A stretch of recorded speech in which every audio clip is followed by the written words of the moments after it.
Hello, welcome back to the Harmony Inspired Health podcast. Today we're going to be talking all about relationships and what Disney never told you about relationships. To help us out with this topic, we have the beautiful Nathalie Biviano. She's the founder of themarriagewhisperer.com and creator of the Relationship Thrive Code, which is a simple 3-step system that takes marriages from stuck to sexy. She is a certified matrescence coach, certified NLP master coach, published author and speaker, specializing in navigating marriage and marriage after motherhood. Welcome to the podcast. Thank you. Thank you so much for inviting me and having me on your incredible platform. And I'm so excited to have this conversation. And wow, gosh, when you hear you reading that back to me, I'm just like, oh my gosh, that feels like just such a, I'm so complimented. Thank you so much for just highlighting me. So thank you. As we were just speaking before we hit record, and we were talking about the word matrescence, and I was curious about what that actually meant because you're a matrescence coach. So do you want to just explain it to our listeners as well? Yeah, sure. So if you haven't heard the word matrescence before, I said it wrong. It's okay. It's totally fine because it makes sense if you've not heard it before. And you know what, Harmony? It's so not a known word, because if I said to you, Harmony, have you ever heard of the word adolescence? Everyone on planet Earth would go, of course I know what adolescence is, right? That's the season and the transition of when a child goes into young adult. Like, that's what that's called. Everyone on planet Earth knows about this transition.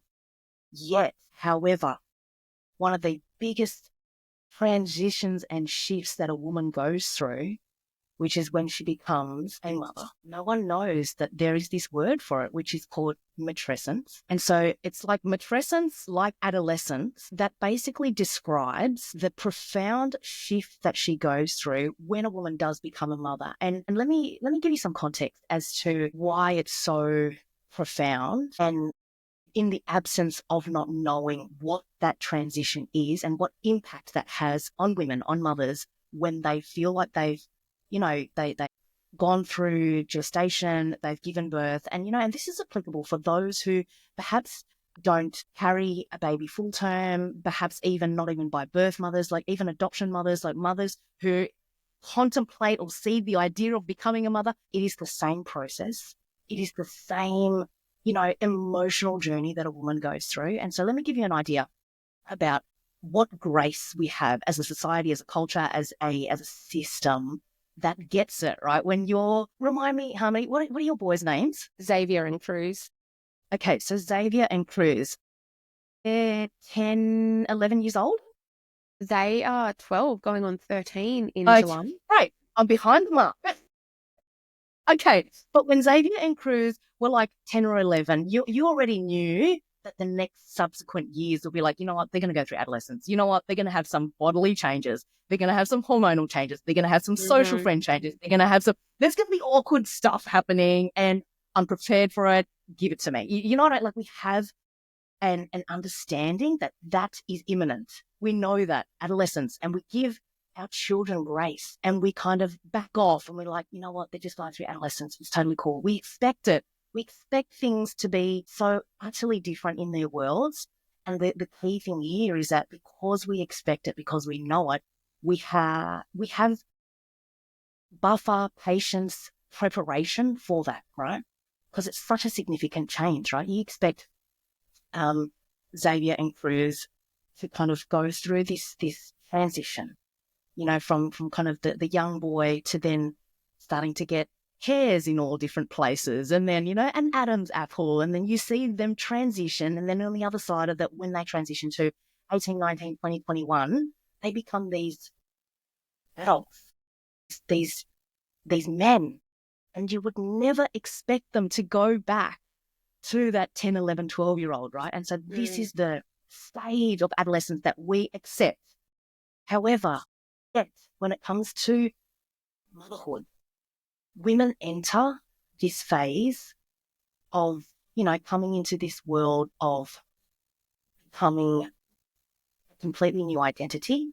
And what happens, she goes through this period, and sure, we have some cultural celebrations with a baby shower and whatnot. And then, how long are you taking off for mat leave? Like just kind of stock standard conversations. She has her baby. Yes, it's hard in terms of those initial stages, the no sleep, all those things. Yet somehow she will kind of either feel like she is not prepared to go back to work because the season that she's in. She's like, my body has changed hormonally, my emotional state has changed, my relationship with my husband has changed, my social standing has changed, my economic status has changed because I'm not being remunerated for the work that I'm doing. So many changes happens to her, right?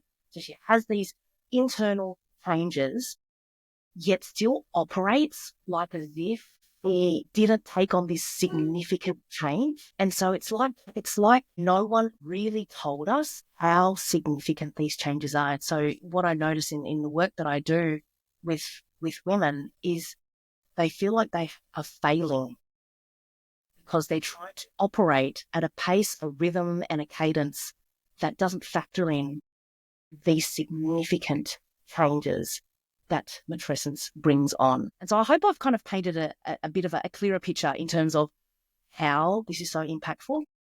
Yeah, 100%. I mean, I totally hear you with everything you're saying and completely understand it. Actually, my deep dive into Ayurveda was really through that change, because I was like, I really need to understand myself on such a more profound, deeper level, because I don't really know who I am anymore. My hormones don't know who I am anymore. There was so many changes.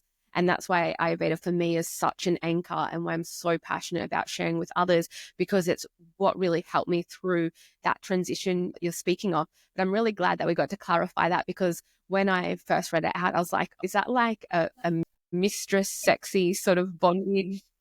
Thinking she's one of those coaches, especially because she gets marriages from stuck to sexy. So I'm really glad we clarified that, because it would have been like, so good. That is so funny. Do you know, the term was actually coined in the 70s, Harmony. Right. And Dana Raphael, who actually coined the term doula. True. Okay. This is in the 70s. And then if you kind of think about that era, the liberation of women, feminist movement, all these types of things. But it was kind of car parked. It was buried. And it wasn't until semi-recently, maybe in the last 15 years, an educator and psychologist from the University of, I hope I get this right, University of Columbia, I think, I don't know, based in New York. She, her name is Dr. Nathalie Biviano, and she's my mentor's mentor. And so basically she is a specialist, a psychologist who looks after postpartum women. And so what she observed in her findings was that women, after they've given birth, there's a subsection of women who absolutely go down the path of postnatal anxiety, postnatal depression. And yes, they need specific support around that. And then there's another cohort of women who don't have that diagnosis as such, but they say things like, something is off. I know that I'm not depressed, but gosh, I am not who I used to be. And so she got really curious because it was an alarming amount of women. And so Dr. Nathalie Biviano started searching, because she's a researcher. She's looking for the archives to kind of go, can this not have been studied before? And so this is where matrescence as a word, as a social standing, as a clinical term, was re-excavated. And then now it's starting to get a little bit more spoken of in a lot of motherhood spaces. And so my mentor, Amy Taylor-Kabaz, is the authority in Australia as it relates to matrescence, and I guess the broader education around how this impacts women and mothers, and not only them directly, spouses and families. And the more we just have awareness of it, just like if everyone knew that adolescence is a thing, and then so you can just be prepared for it, we get that matrescence is a thing. And then so how do we then educate our systems, our corporates, our workplaces to support women better? Because once a woman goes back to work and she's not well supported, they think that she can function the way that she used to, and she just can't. You can't go back to, I don't know, maybe you can. I'm making a really big assumption, but based on observation, conversations, and just a lot of anecdotal data in lots of different circles, it is virtually impossible to be that same person. And it's a huge sort of point that you bring up about the transitions, not only with the woman, whoever is in the relationships with that woman, whether that be the spouse, the children, her parents, and so on. And I think it's such an important topic to speak on. And as I was mentioning before we hit record, I haven't done a lot of deep dives into the psychology and the principles of relationships and broken relationships, because I'm very fortunate to be in a really good relationship. So it's not sort of where my mind goes, but I know a lot of my clients, and just speaking with them, hearing about what is normal in their relationship, to me can seem quite, wow, like how is that normal? And so this was actually a requested episode to be done by my listeners and my clients. And I was like, you know what, I'm going to get you somebody who is really well versed in relationships, who has studied this is their whole thing. It's what they're based on. So how did you get into this sphere of your coaching, marriages, relationships, being stuck to sexy? Like, how did that all happen for you? What a great question. Thank you for asking. And here's the short answer. You always teach what you need to learn. Yeah. And, Harmony, if it's okay, if I just share a little bit of backstory and just to give it a bit more context. Please. This is my take on relationships, right? There's this place I don't know. It's dreamy. It's where bad guy gets locked away, where, the good girl gets the prince and everyone lives happily ever after, right? It's Disney. Mm-hmm. It's Disney. And Disney didn't seem like a fantasy for me. Disney actually felt like real life. I've got a picture of my dad, my late father, behind me here. And so for the listeners, there's a picture of my dad. He was an artist and he was an animator for Disney. And so growing up, every weekend, we would have that Akai stereo cranked up, and it was legitimately like Disney Coachella at ours every single weekend, right? And so I'd hear those anthems, Aladdin, The Lion King, The Little Mermaid, and I'd be like, it was those subtleties that made me so immersed that it was my reality, that one day you too shall find your prince, like that type of conscious messaging. And then, so of course, I do find my prince. He doesn't rock up in a carriage. He rocks up in a Ducati. And so we go cruising in our really delicious dink lifestyle for many, many years, right? Just weekenders away, great meals, helicopter rides, all the things, right? And so I'm like, oh my gosh, dreams really do come true. This is real. Like, oh my gosh, wow, the fantasy lives on, like that type of thing. I was so transpired and validated in my experience that this is what life is like. And here's the problem. Here's the thing that Disney didn't show, Harmony. Disney doesn't show us what happens after we have babies. Disney ends the movie on a kiss, right? They drop this Elton John's on it, and it kind of has us to believe that we can feel the love tonight forever. And so that was my attachment. I was so attached to this dream. And so I was so shattered, for lack of a better word, when that dream completely was matched with the reality of being food, flying baby, wanting to contribute financially, wanting to just still do all the things, right, that we've been almost subscribed, narrated, and dictated to do, right, in our system, in our culture, education system, family of origin system, be the good girl, girl, you can have it all, world is your oyster, you don't even need a man, all those messages. And so when I was trying to kind of do all the things, please get the validation that I was still worthy, because what happens when you become a stay-at-home mum and you don't have a paycheck and you don't have superannuation, like what is your new reward as a stay-at-home mum? Bleeding nipples. And I think in our culture as well, like in the West, we are really attached to a monetary reward. And so when that is taken away, when our livelihood or our identity in our job and what we do, and that sort of shifted to motherhood, and I guess there's millions and millions of mothers on the earth. So we also think, well, like, I'm not that special. I'm a mum, even though it's the most special thing ever. We've sort of attached to these really masculine rewards as women. And it's just something that we now is part of us, like as part of the woman, our culture, the women in our culture.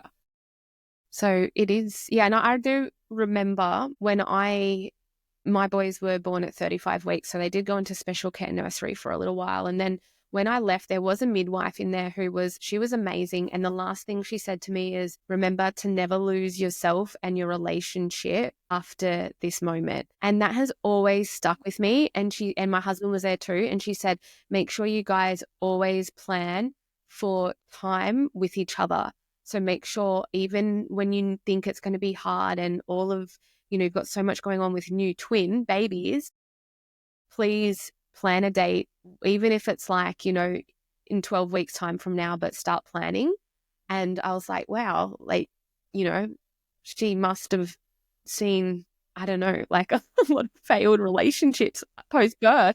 But I didn't think a lot of it until we started speaking about it when we got home. And I know when we went to the Multiples Association catch-ups, they said parents of multiples have one of the highest divorce rates, like, 1 in 2 divorce. So it was always on our mind to make sure that we kept our close connection as much as we can through this process and really do it together. But I know there's a lot of women that are not in that luxury of having a supportive partner who is willing to talk about these things and really understand them and the process of becoming a mother and this change, and expecting their partner to not change and to still be who they were and to be the wife and all of that. So I guess many women, they feel through this process of what you have now taught us is, what is it? Matrescence. Matrescence. It's such a beautiful goddess-like word, isn't it? Matrescence. So through the process of matrescence, women really do go through a spiritual growth path as well, whether they understand it to be that or not. And they go through this personal development because they're learning so much more about themselves in different ways. How can they navigate that without feeling like, I suppose, when their husbands aren't going through maybe the growth at the rate the woman is going through in their relationship, and then they start to maybe resent that within their husband, or they're upset that their husband's not understanding this transformation? Like, how do women bring this up even to their husbands? How do they deal with this part? Great question. And, even in my personal story, like, that absolutely has so much resonance, right? And you're so right. Like, you're kind of going, I don't really even understand what's happening to me. Yet I was placing expectations, very unconscious expectations, on my husband to just get that I was going through a change. Like, of course I'm going through a change. Can you not see that? But I couldn't even explain or understand or have any sense of it myself. And so therefore, the unrealistic expectations that I had on my husband to get it was such a gap. Like, this is what created so much tension for us, right? And so, because he's kind of going, through the lens of precisely what you spoke about, right? When you kind of come together and you have such a great bond, and, you come together for a reason, you have these qualities that you admire about each other. It's like, oh my God, this person, so, like, they're on it, they get it, they're capable, they're competent, they can do all the things, no worries. And so then they kind of think, yeah, motherhood, yeah, just Nat's pretty capable and competent, she's got this. And motherhood is such a foreign territory. No one knows what the hell they're doing. And so you don't have it, yet you kind of almost like externally expected to get it. And so therefore there's these pressures that you have to live up to, that you realize, actually, I have no idea what I'm doing. He thinks that I've got it. So what's the problem? And so to answer your question, like, how do you have to really start to renegotiate this new dynamic? And I think the key term there is renegotiation. This comes from Esther Perel, who has been studying couples for over 40 years, right? And so she says, these are one of the critical times when we don't prioritize the couple. When the dynamic changes, you start to destabilize their entire relationship. And so she says this is the intersection to renegotiate, which means have that awareness in yourself that you actually, it's okay to not even know what's going on. And that's often the biggest barrier, because we've come from a world of just always getting it right and being, having achieved so much. This is what happens with ambitious women who have been able to accomplish so much. The moment we kind of go, actually, I feel like I'm failing, I have no idea what I'm doing, to really own that is a stretch, right? It feels difficult to say that. Essentially, to access vulnerability feels very hard for women who have absolutely borrowed a lot of masculine qualities to be where they are, and we're not poo-pooing on masculine qualities, because we need it, right? And there's no way we would have achieved what we have without it. But as it kind of relates to your question of how do you start to have those conversations with your husband instead of silently seething and resenting him, kind of going, my entire life has changed. I have I don't know, like a torn vagina, and I have scarring, and I have hormones left, right, and center. I don't have a paycheck to even help me get my nails done or whatever, right? So just so many different changes. People aren't dropping in, whereas these village people keep talking about. No one cares. I'm in total isolation here. And then you do a little scroll on social media and everyone's just got their life together. So she's feeling very isolated. She's feeling very alone. And the I guess the only person in proximity to her to release that frustration would be her husband, right? And so nothing's on the outside really changed for him. And so I love the word that you asked about how do you do this without feeling resentful? Resentful is like this component in relationships that is so malignant to marriage. Mm. And when we start to kind of feel the frustrations, the irritations, the disappointments, gosh, this is not fair, see how much has changed, not much is on you, these are the starting points for resentment. So it's kind of really cluster in, and how do we do that? It is recognizing, accepting, and knowing that you actually are going through a change called matrescence, and how do you become aware of that yourself, so then you then can have that conversation with your spouse and say, you know what, something really big is shifting inside me, and I'm learning what it is and what I understand from it. It's going to be a process that takes months and months and months, if not years, because that's how long these spiritual journeys take to unfold. And so there's no immediate clarity. But if at the very outset to have that initial conversation of acknowledging that change and coming from a place of, hey, can we have agreement that there's change here? And I think, see, where I'm sort of seeing this play out is not so much in that initial transition, because a lot of the women that I see and speak with, they have gone through that phase and possibly not spoken up within that phase. And so they've carried on with motherhood, and they've now got teenage kids or preteens.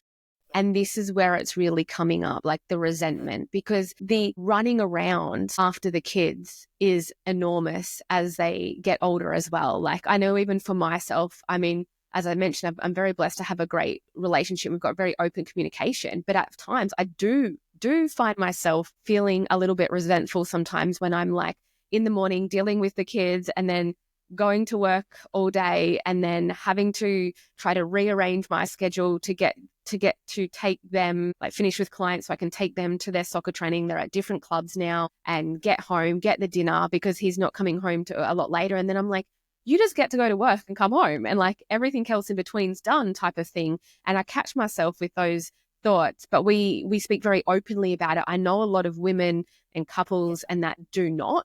And so just the validation that my husband gives me, like, thank you, like he says thank you to me. And, that is really nice of him as well, because it makes me feel validated in having to be so busy and stuff like that. But I'm seeing it with a lot of women in this phase. And I don't know if it's because they've held on to the resentment from maybe birth to now, or because there's another change, and their bodies and minds are also going through a change, like perimenopause. They're usually entering into that phase of life themselves, which is a huge transition with our hormones and our identity again. It's like we're constantly going through these huge transitions as women.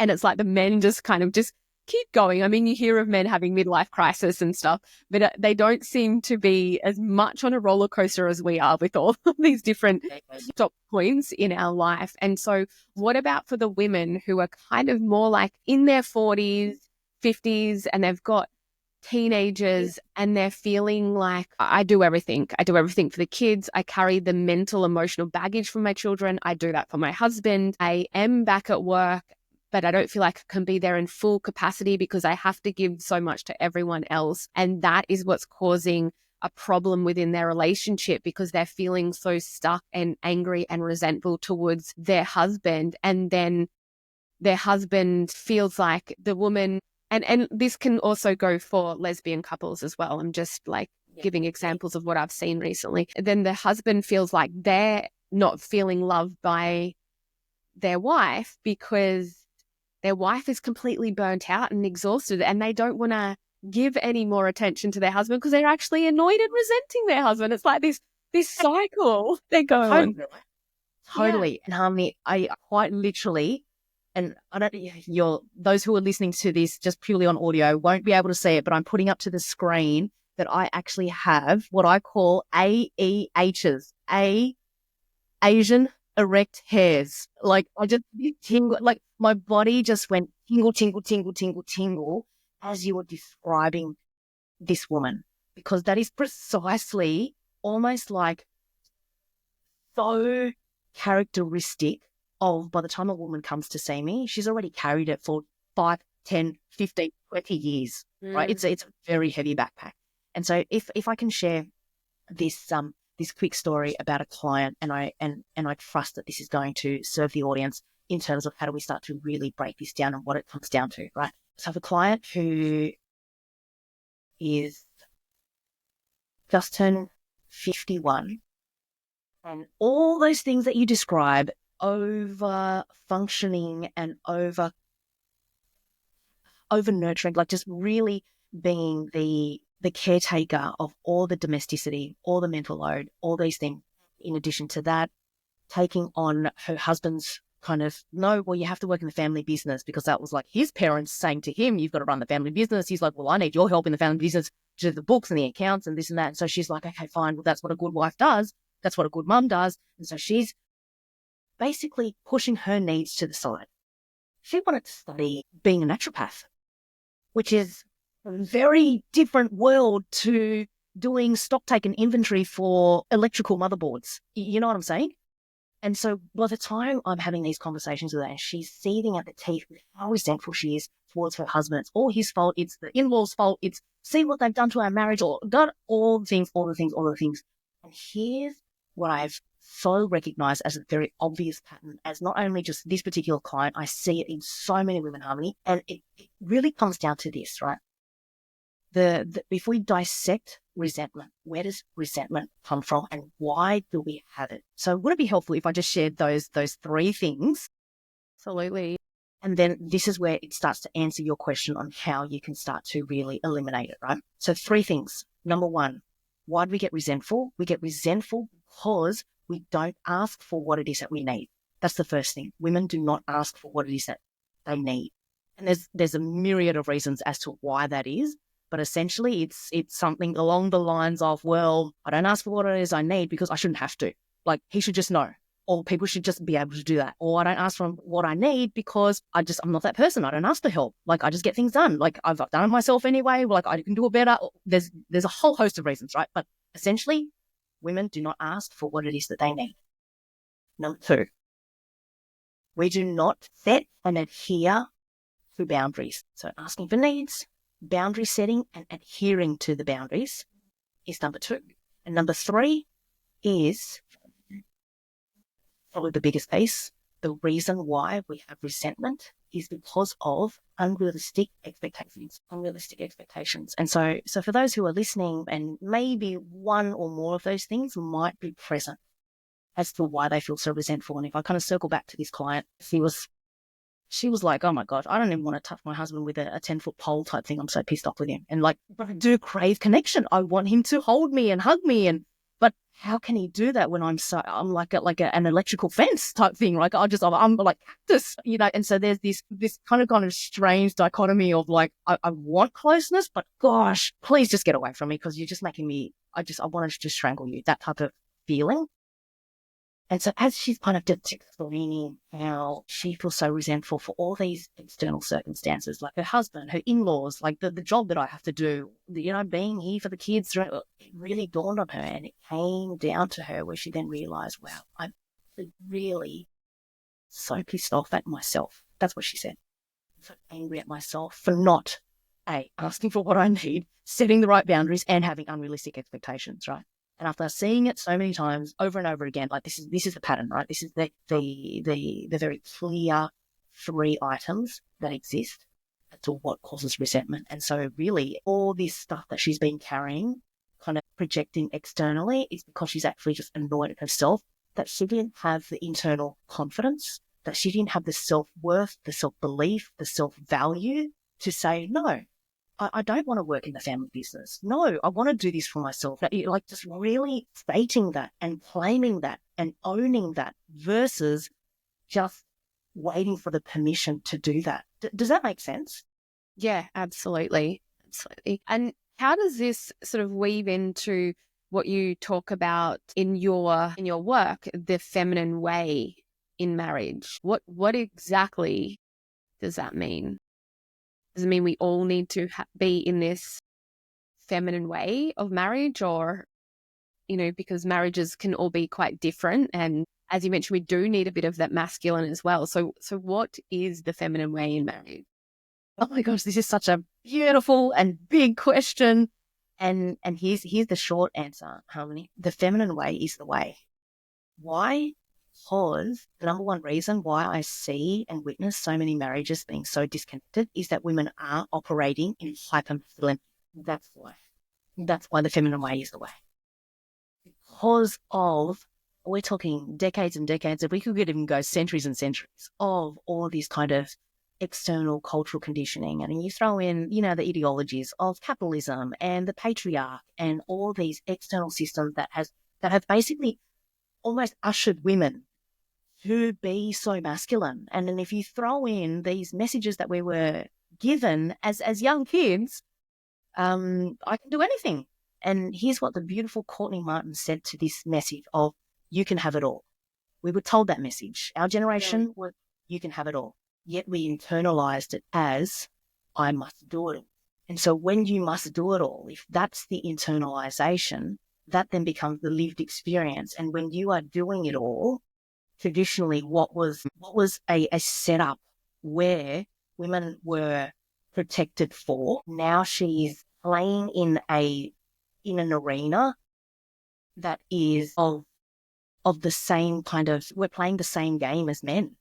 And we're just not, but how do I say this with deep respect to those women who love being in their masculinity, right? They love it. And oh my goodness, I'll put my hand up too. And I find myself love in that pursuit, in that achievement, with your ambition. I run a business and I have things to do. Like, we need our masculine energy.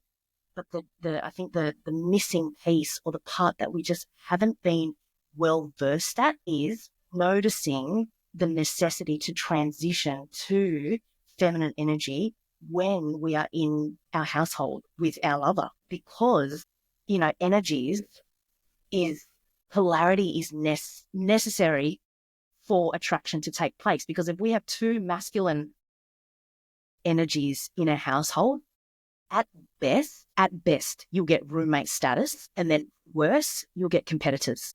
So if the male core is masculine and he's doing his hunting and he's doing his, achievements, all that type of thing, and he's in his core, that's who he is. And if the feminine, her natural core is to be in play, in receivership, in more of a sensual role. And now we're getting into kind of conversation that may be a little bit triggering, because it's like, oh my God, how, like, such a big conversation. But I really want to preface this with just some context, in the sense of this is why we have a big problem now, because women are operating in masculinity, hyper masculinity.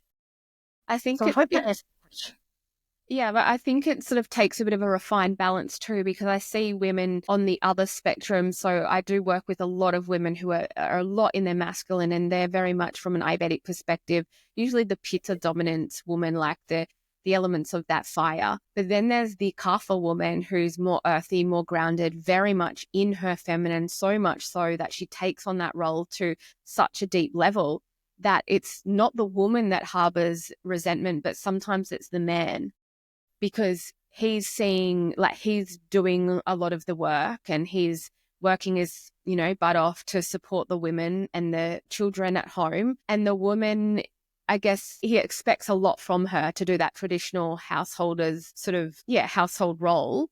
Yes. But when she's so deeply ingrained in that, her attention can be so caught up in being the mother, and her attention being placed on the mother of the children and her home setting, that the husband almost, and I'm not speaking for like anyone in particular, but the husband can almost sort of just get a little bit, I don't want to use the word bored, but uninspired by that as well. And so I've seen these different roles play out. So yes, well, there's a big problem with a lot of women, especially who we work with, entrepreneurial women in their masculine.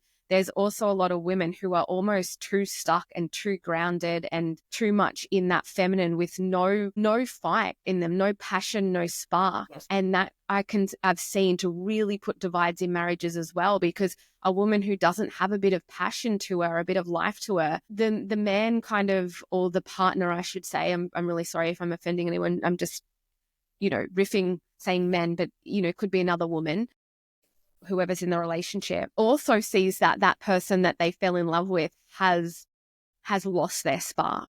Totally. I so hear you on this. And what I'm hearing you say, Harmony, is like it's a whole spectrum, right? Like kind of extreme opposite ends. And in our culture, especially, we heard messages like, go hard or go home. If you're not going to do it right, don't even bother doing it at all. Like go, just go all in, which then leads us to kind of do all or nothing. You know what I mean? Like, so it's very extreme types of things. So if I don't want to be in my masculine anymore because it burnt me out and I'm exhausted, and I'm just absolutely my thyroids have just fatigued me, I'm smashed, forget it. I'm doing Netflix for the next 18 months and no one can say a word. And so that's kind of the extreme antidote, if you know what I mean. And so I think what we can really take stock of is just recognizing that it is a spectrum, and that to really come back into this, how do we really land in homeostasis? Because both ends aren't healthy once we hit the extreme ends of it. It's more like finding, if you're talking, I really love that example, by the way. Thank you for mentioning that the masculine partner can be deeply frustrated from the overly feminine state, which a woman without that level of purpose, pursuit, and inspiration, without her inner masculine qualities, she can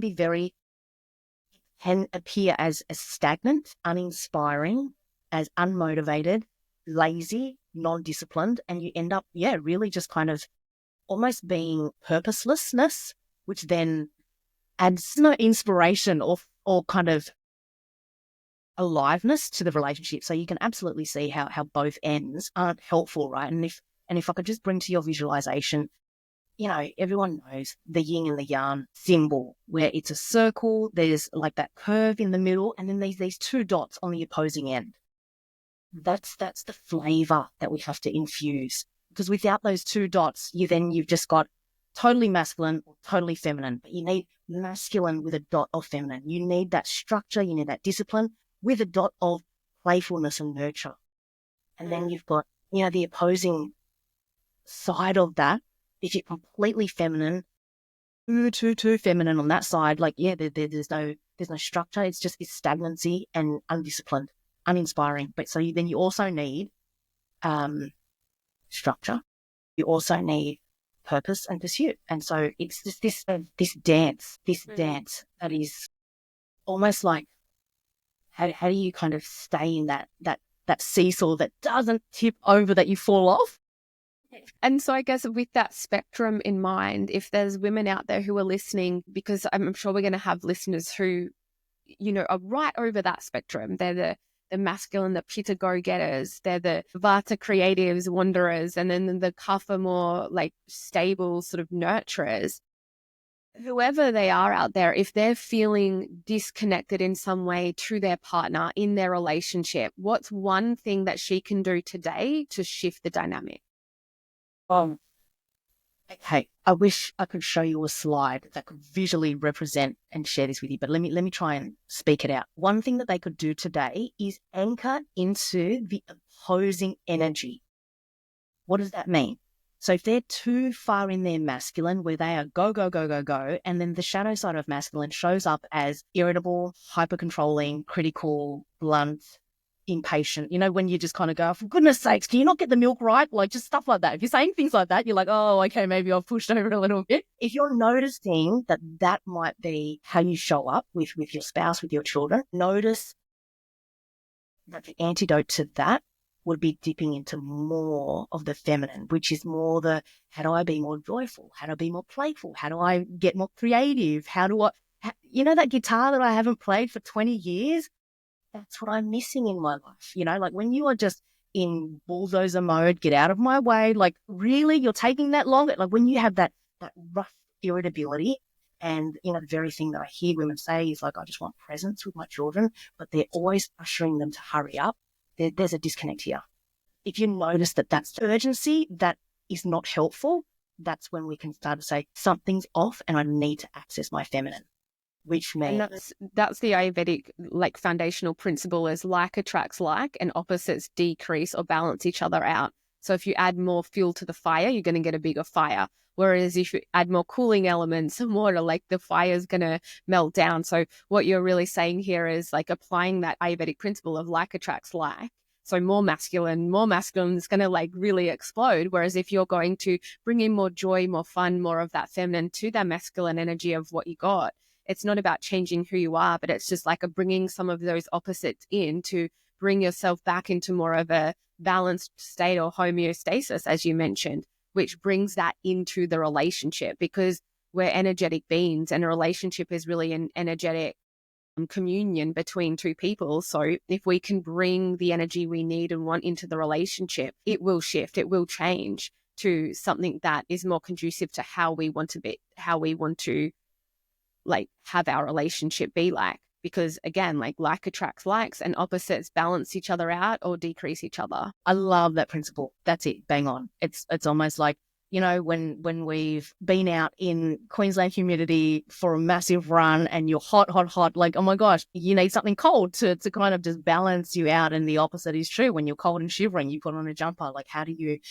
offset the opposing energy? Thank you so much. You've shared so much amazing, beautiful insight, and I'm really stoked to have you on. And like I said, it was a requested episode, so I know that it's going to serve and help a lot of women out there. Where can our listeners find you if they do want some more support in their relationship?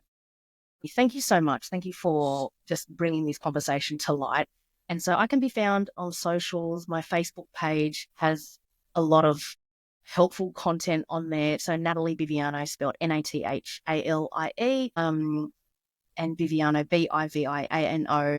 Just find me on Facebook, add me as a friend, shoot me a message and let me know you've listened to this episode and, whatever you have found helpful, please do so. Otherwise, on Instagram, my handle is Spine Tingling Marriage. And, if this conversation is the starting point, I absolutely can assist those who want to deepen this. I offer a free 5-day one-on-one challenge just to sift people through in a very kind of personalized way. So that's my support that I can offer to your listeners to get their relationships back on track. Beautiful. Thank you so much.